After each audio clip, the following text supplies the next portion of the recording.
రుద్రపూర్ అనే ఒక గ్రామం ఉండేది. అక్కడ శ్యామ్ తన భార్యతో కలిసి ఉండేవాడు. ఊర్లో వేడి ఎక్కువగా ఉన్న కారణంగా శ్యామ్ అన్ని వీధులు తిరిగి ఐస్ క్రీం అమ్మే పని చేస్తూ ఉండేవాడు. కొన్ని రోజులుగా వ్యాపారం సరిగ్గా నడవకపోవడం వల్ల శ్యామ్ ఇంట్లోనే ఉంటాడు. ఇప్పుడు నాకు అసలు విషయం అర్థమవుతోంది. స్వచ్ఛమైన పాలు వెన్నతో తయారు చేసిన ఐస్ క్రీంని ఇప్పుడు ఎవరూ కొనడం లేదు, కానీ కెమికల్ ఐస్ క్రీంని అందరూ కొంటున్నారు. నేను మీకు ముందే చెప్పాను కదా, కెమికల్తో చేసిన కల్తీ ఐస్ క్రీం అమ్మటం మంచిది అని. లాభాలు ఎలాగూ ఉంటాయి, ఏమాత్రం నష్టం జరగదు. భగవంతుడు నిన్ను నాకిచ్చి మంచి పని చేశాడు.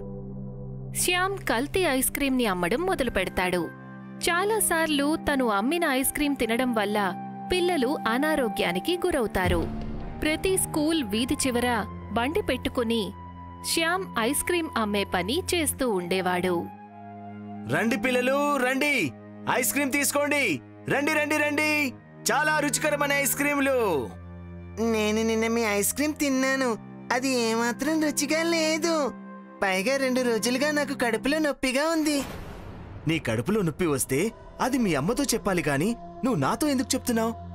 అలాగే చాలా మంది పిల్లలు శ్యామ్ తయారు చేసి అమ్మిన ఐస్ క్రీం తిని అనారోగ్యం పాలు అవుతారు.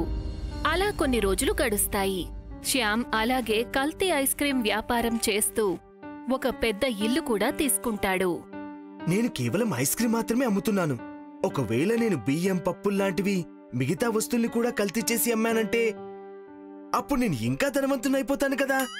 శ్యామ్ అక్కడ బజారులో ఇంకా చాలా దుకాణాలను తెరుస్తాడు.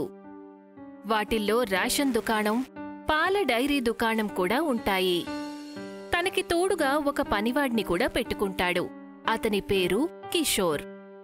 అయ్యా, ఇవాల్టి వ్యాపారం నిన్నటికంటే 2 ఎక్కువగా బాగా జరిగింది. మీరు నన్ను మెచ్చుకోరా అయ్యా? నిన్నే కదా మనం దుకాణం తెరిచాం, ఇవాళ 2వ రోజు, అప్పుడే నేను నిన్ను మెచ్చుకోవాలా? వెళ్ళి పని చూసుకోపో. అంతలో అక్కడికి ఒక ఆవిడ వస్తుంది. ఆవిడ ఇలా అంటుంది, అరే శ్యామ్ అన్నయ్య, నేను విన్నది నిజమేనా? మీరు ఐస్ క్రీం షాప్తో పాటుగా ఇంకా చాలా కొత్త దుకాణాలు పెట్టారంట కదా. మీకు ఆ దుకాణాలన్నింటికీ నా శుభాకాంక్షలు తెలుపుతున్నాను. కాకపోతే మీరు కాస్త స్వచ్ఛమైన వస్తువుల్ని అమ్మటం మొదలు పెట్టండి, లేకపోతే మీరు చాలా నష్టపోవాల్సి వస్తుంది. నేనేం చేయాలో ఏం చేయకూడదో నువ్వు నాకు చెప్పాల్సిన అవసరం లేదు, నాకంతా తెలుసు. శ్యామ్ అందరితోనూ గొడవ పడేవాడు. తనకి నచ్చినట్టుగానే ప్రవర్తిస్తూ ఉంటాడు. ఎండాకాలం మొదలయ్యింది. పిల్లలు, పెద్దలు అందరూ ఎంతో ఇష్టంగా ఐస్ క్రీం తింటారు. అప్పుడే శ్యామ్ తన నౌకరు కిషోర్తో ఇలా అంటాడు, ఎండాకాలం వచ్చేసింది, ఇక మనం ఐస్ క్రీం వ్యాపారంలో మరింత కల్తీ చేయాల్సి ఉంటుంది. నాకైతే ఒక కెమికల్ గురించి కూడా తెలుసు. అది అచ్చం పాలలాగే కనిపిస్తూ ఉంటుంది. అది హానికరమవుతోంది, కాని దానివల్ల నాకేంటి? నాకైతే డబ్బులొస్తాయి కదా. అయ్యా, ఇది కాస్త ఎక్కువ అవుతుందని మీకు అనిపించడం లేదయ్యా? ఒకవేళ మనం ఇంత ఎక్కువ కల్తీ చేస్తున్నామంటే ఇరుక్కుపోతామేమో. దాని గురించి నువ్వు కంగారు పడకు. నాకు కొంతమంది పై అధికారులు తెలుసు.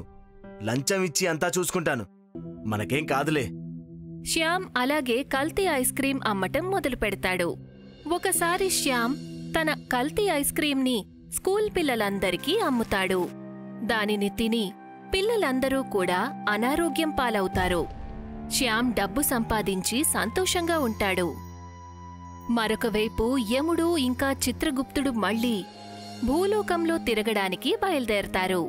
వాళ్లు తమ దివ్య దృష్టితో శ్యామ్ డబ్బులు లెక్కపెడుతూ ఉండటం చూస్తాడు.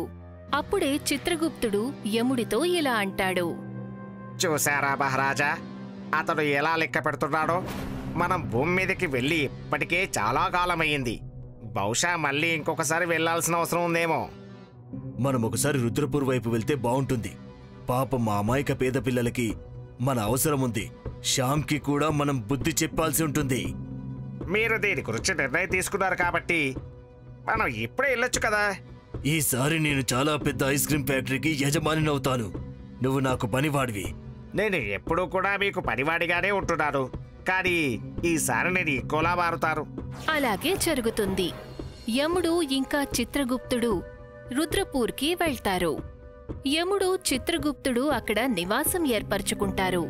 వాళ్ళక్కడికి వెళ్లి కొన్ని రోజులే గడుస్తాయి. అంతలోనే వాళ్లు అక్కడ తమ వ్యాపారాన్ని చాలా పెద్దదిగా విస్తరించుకుంటారు. యముడి వ్యాపారం గురించి రుద్రపూర్ మొత్తం గొప్పగా చెప్పుకుంటుంది. అందరూ వాళ్ల దగ్గరే ఐస్ క్రీం కొనుక్కుని తింటారు. ఈ విషయం గురించి శ్యామ్కి కిషోర్కి తెలిసినప్పుడు అసలు ఎవరు వాళ్ళు? మనకంటే ఎక్కువ ఎదిగిపోయారు. నేను వాళ్ళని కలవాలనుకుంటున్నాను. నేను వాళ్ళ గురించి తెలుసుకోవడానికి ఎంతో ప్రయత్నించాను, కానీ వాళ్ళ గురించి నాకు ఏమీ వివరాలు తెలియలేదయ్యా. శ్యామ్ వాళ్లని కలవడానికి వాళ్ల పెద్ద ఇంటి దగ్గరికి వెళ్తాడు. అక్కడ చిత్రగుప్తుడు తనకి స్వాగతం పలికి ఇలా అంటాడు. రండి రండి, మేము మీకోసమే ఎదురు చూస్తున్నాం. నాకోసమా? నేను ఎవరో మీకు తెలుసా? నాకంతా తెలుసు. మీరు వచ్చి మా మహారాజుని కలవండి. తప్పకుండా, పదండి వెళ్దాం. శ్యామ్ వెళ్లి యముడిని కలుస్తాడు. అప్పుడు యముడు తనతో ఇలా అంటాడు. నేను నీ ఐస్ క్రీం తిని చూశాను. కడుపులో చాలా నొప్పి వచ్చింది. ఎందుకంత కల్తీ చేస్తున్నావు? అది ఎందుకంటే డబ్బులు సంపాదించుకోవడం కోసం. నేను ఏం చేసినా ఎందుకు చేసినా అది ధైర్యంగానే చెప్తుంటాను. కానీ నేను మీ ఐస్ క్రీం తిని చూశాను. నాకు అది బాగా నచ్చింది. మీరు నాకు ఐస్ క్రీం తయారు ఎలా చేస్తారో ఆ పద్ధతి చెప్తారా ప్లీజ్? నేను కూడా అటువంటి ఐస్ క్రీమే తయారు చేస్తాను. అది అమ్మే అప్పుడు ప్రపంచంలో గొప్పవాడినవుతాను. అరెరే, కాస్త ఆగు. ఎందుకంత తొందరపడుతున్నావు చెప్పు. కానీ నువ్వు మంచి ఐస్ క్రీం తయారు చేసి అమ్ముతావు అంటే దాన్ని నేను ఎలా నమ్మాలి? నువ్వు మళ్ళీ కల్తీ చేస్తే? నేను అలా చేయను. మీరు నన్ను నమ్మొచ్చు. ఇక్కడ యముడు తన పన్నాగాన్ని పన్ని శ్యామ్తో ఇలా అంటాడు. నాకు 1,00,000 ఐస్ క్రీంలు తయారు చేసివ్వు, స్వచ్ఛమైనవి. నువ్వు గనక నాకు మంచి ఐస్ క్రీంలు తయారు చేసి ఇచ్చావు అంటే నువ్వు ఏం కోరుకుంటే దాన్ని నేను నీకు ఇస్తాను. 1,00,000 ఐస్ క్రీంలా? నేను అది చేయడానికి సిద్ధంగా ఉన్నాను. నా ఇల్లు అమ్ముకోనైనా సరే చేస్తాను. జాగ్రత్త, అవి కరిగిపోతాయేమో. నేను ఐస్ క్రీంలని నా ఫ్యాక్టరీలోనే చేస్తాను. మీరు దాని గురించి కంగారు పడకండి. అంతా రెడీ అయిన తర్వాత అప్పుడు నాకు చెప్పు. శ్యామ్ తన ఇంటిని, పొలాలని ఐస్ క్రీం తయారు చేయడం కోసం అమ్మేస్తాడు. 1,00,000 ఐస్ క్రీంలను తయారు చేయడంలో నిమగ్నమవుతాడు. పూర్తిగా స్వచ్ఛమైన పాలు, కాజు, బాదాం వేసి అతను 1,00,000 ఐస్ క్రీంలను తయారు చేస్తాడు. ఆ ఐస్ క్రీంలను ఒక పెద్ద ఐసు దిమ్మ మీద పెడతాడు. ఐస్ క్రీం కరిగిపోకుండా ఉండటానికి యముడిని, చిత్రగుప్తుణ్ణి కలవడానికి అక్కడికి రమ్మంటాడు. ఇదిగోండి, మీరు అడిగిన ఐస్ క్రీం ఇప్పుడు సిద్ధంగా ఉంది. ఈ ఐస్ క్రీములను తయారు చేయడం కోసం అయ్యగారు రాత్రి పగలు కష్టపడ్డారు. రుచికరంగా, చాలా స్వచ్ఛంగా ఉన్నాయి. ఏది కాస్త నేను కూడా రుచి చూస్తానుండండి. యముడు తన దివ్య దృష్టితో ఆ ఐస్ క్రీంని ఇనుప ముక్కలుగా మారుస్తాడు. ఇదేం తమాషా? ఐస్ క్రీం అని చెప్పి ఇనుప ఐస్ క్రీంలను తయారు చేసి ఇచ్చావా? నువ్వు ఏం కోరుకుంటున్నావు? వీటిని కొరికి మా పళ్ళను మేము విరిచేసుకోవాలనా? శ్యామ్ ఇంకా కిషోర్ ఆ ఇనుప ముక్కలను చూసి ఇద్దరూ ఆశ్చర్యపోతారు. వాళ్ళిద్దరికీ చెమటలు పట్టేస్తాయి. ఓరి భగవంతుడా, ఇదేంటి ఇలా జరిగింది? ఇవన్నీ ఇనుప ఐస్ క్రీంలా ఎలా మారాయి? నేను ఎంతో కష్టపడి ఐస్ క్రీంలు తయారు చేశాను. అంతా నాశనమైపోయింది. బయటి నుండి అప్పు తీసుకుని మరీ ఐస్ క్రీంలు తయారు చేశాను. మొత్తం డబ్బంతా నాశనమైపోయింది. శ్యామ్ ఏడవటం చూసి యముడు, చిత్రగుప్తుడు వాళ్ల నిజరూపాలను ధరిస్తారు. శ్యామ్ ఇంకా కిషోర్ యముడిని, చిత్రగుప్తుణ్ణి చూసి నోట మాట రాకుండా అయిపోతారు. మనం బ్రతికే ఉన్నాం కదా, ఒకవేళ మనం చనిపోలేదు కదా. ఇప్పుడు ఏడవటం వల్ల ఏం ప్రయోజనం? నీ కారణంగా అమాయకులైన పిల్లలందరూ ఎంత కష్టపడుతున్నారో తెలుసా? దాని గురించి నీవేమైనా ఆలోచించావా? కల్తీ ఐస్ క్రీం ఇనుప ఐస్ క్రీం కంటే ఎంతో హానికరం. నా వల్ల తప్పు జరిగింది, నన్ను క్షమించండి. మళ్ళీ నేను ఇటువంటి తప్పు ఎప్పుడు చేయను. నిన్ను క్షమించడానికి అసలు మేమెవరమయ్యా? మనిషి ఎటువంటి కర్మని అయితే చేస్తాడో దానిని ఈ జన్మలో అనుభవించాల్సే ఉంటుంది. నీకు నువ్వు చేసిన దానికి శిక్ష పడింది.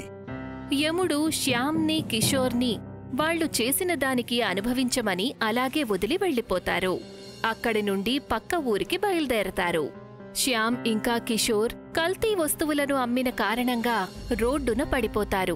ఇద్దరూ ఎంతో బాధపడతారు.